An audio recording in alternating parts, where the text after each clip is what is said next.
통합과학 2 첫 번째 파트 변화와 다양성에서 첫 번째로 지구 환경 변화와 생물 다양성 보겠습니다. 먼저 지질 시대의 환경과 생물 변화를 볼 건데요. 먼저 화석입니다. 정의는 지질 시대에 살았던 생물의 유해나 흔적이 지층 속에 남아있는 것을 지칭하는데요.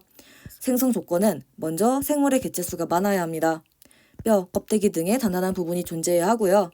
생물체의 유해가 섞기 전에 빨리 퇴적물에 묻혀서 보존되어야 합니다.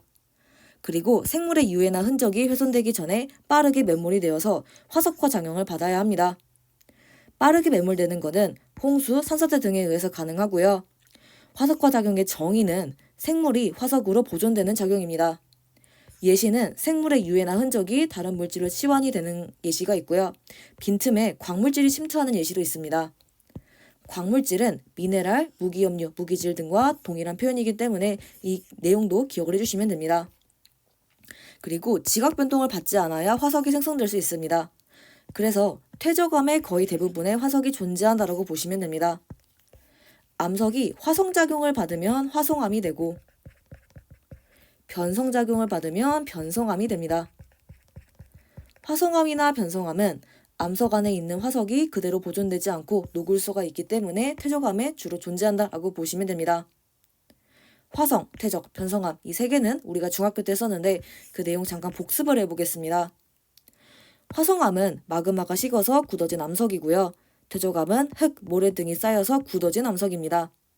변성암은 기존의 암석이 높은 열과 압력 받아서 성질이 변한 암석입니다. 근데 이 암석들은 종류가 고정되어 있지 않고 서로 변환이 가능합니다. 이걸 바로 암석의 순환이다 라고 보시면 됩니다. 그림 보시면 화살표가 서로 왔다 갔다 거리면서 암석들이 서로 순환을 합니다.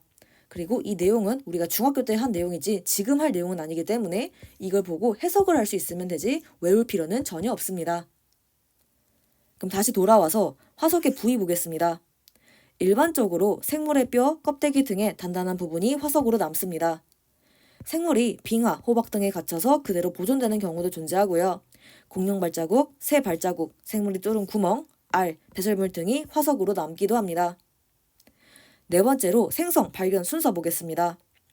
먼저 과거에 살았던 생물의 유해가 땅속에 묻히고요. 그 다음에 퇴적물이 쌓여서 오랜 시간이 지나면 화석이 생성됩니다. 세 번째로 지층이 융기하여 침식작용을 받으면 지층이 깎여서 드디어 화석이 드러난다라고 보시면 됩니다. 융기는 떠오른다라고 생각하시면 됩니다. 바닥에 있는 게 묻혀있으면 발견이 어렵기 때문에 떠올라서 깎여야 드디어 우리가 발견할 수 있다라고 보시면 됩니다. 그러면 다섯 번째로 화석의 이용 보겠습니다. 화석 형태, 산출 상태 등을 조사하면 과거에 살았던 생물의 구조, 특징, 서식 환경, 진화 과정 등을 알 수 있습니다. 지질 시대를 구분할 수도 있고요. 화석이 포함된 지층이 생성된 시기를 파악할 수도 있습니다. 또한 과거의 지구 환경을 추정할 수도 있습니다. 참고사항으로 화석 연료를 보겠습니다. 이 화석은 화석 연료를 만드는 원료가 될 수 있습니다. 정의는 땅속에 파묻힌 동물, 식물 등의 유해가 오랜 시간 동안 여기에 나와 있는 화석과 작용을 받습니다. 그러면 화석이 될 수도 있고요. 이렇게 연료로 사용이 될 수도 있습니다. 화석 연료의 예시는 우리가 너무나도 잘 알고 있는 석탄, 석유, 천연가스 등등등이 있습니다. 여섯 번째로 화석의 종류 보겠습니다. 먼저 표준화석입니다. 정의는 지질 시대를 구분하는 데 유용한 화석입니다. 그래서 키워드는 지질 시대다라고 보시면 됩니다. 조건은 생존 기간이 짧고 대신에 지리적으로 넓게 분포해야 합니다. 예시로는 삼엽충, 방추충, 필석, 갑주어, 암모나이트, 공룡, 시조새, 화폐석, 매머드 등등등이 있는데요. 얘네들은 나중에 뒤에서 더 자세하게 나오게 됩니다. 그리고 방추충은 푸줄리라라는 말로도 불리게 되는데요. 얘는 고생대 후기에 바다에서 번성했던 유공충입니다. 유공충은 구멍이 있는 벌레다라고 보시면 되고요. 시상화성은 정의가 지층이 쇠적될 당시의 자연 환경을 알아내는 데 유용한 화석입니다. 조건은 생존 기간이 길고요. 환경 변화에 민감해서 특정 환경에 제한적으로 분포한다라는 특징을 가지고 있습니다. 그래서 짧다, 길다 이렇게 반대가 되고요. 넓다, 그리고 제한적이다 이렇게 대응이 된다라고 보시면 됩니다.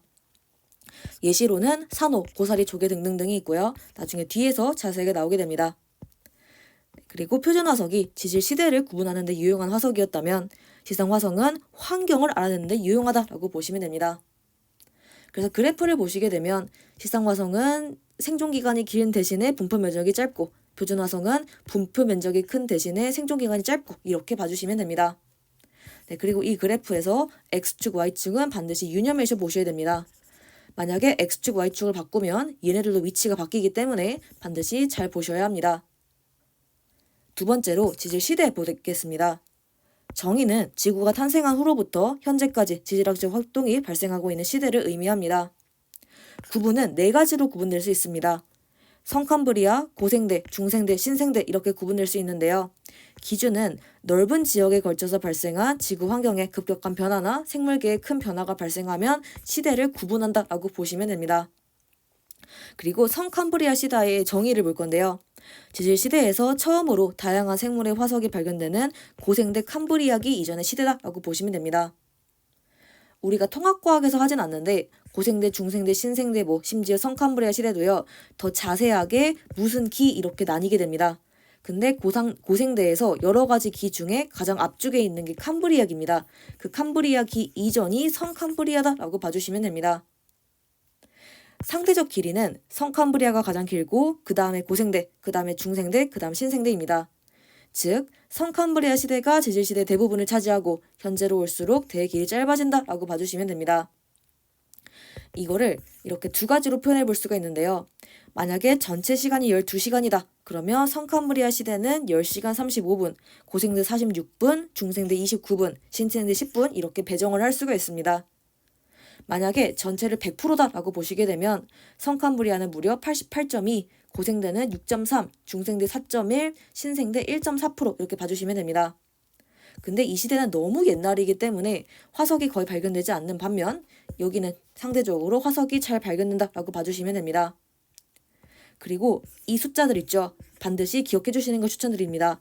예를 들어서 문제에서 3억 년 전에는 어땠을까? 아니면 10억 년 전에는 어땠을까? 이런 식으로 묻게 되는데 우리가 이 숫자를 모르다 그러면 10억 년 전은 언제지? 3억 년 전은 언제지? 약간 이런 식으로 당황을 할 수가 있습니다. 그래서 이렇게 표시한 숫자는 100% 정확하게 기억할 필요는 없지만 대략적으로 이 정도가 바로 구분되는 기준이다라는 거는 반드시 암기를 해주시는 걸 추천을 드립니다. 그럼 네 번째로 화석 보겠습니다. 성캄브리아 시대는 생물 개체수 적고 단단한 골격 가진 생물 거의 없고 화석이 생성돼도 생성 이후에 지각 변동을 많이 받아서 화석이 거의 발견되지 않습니다.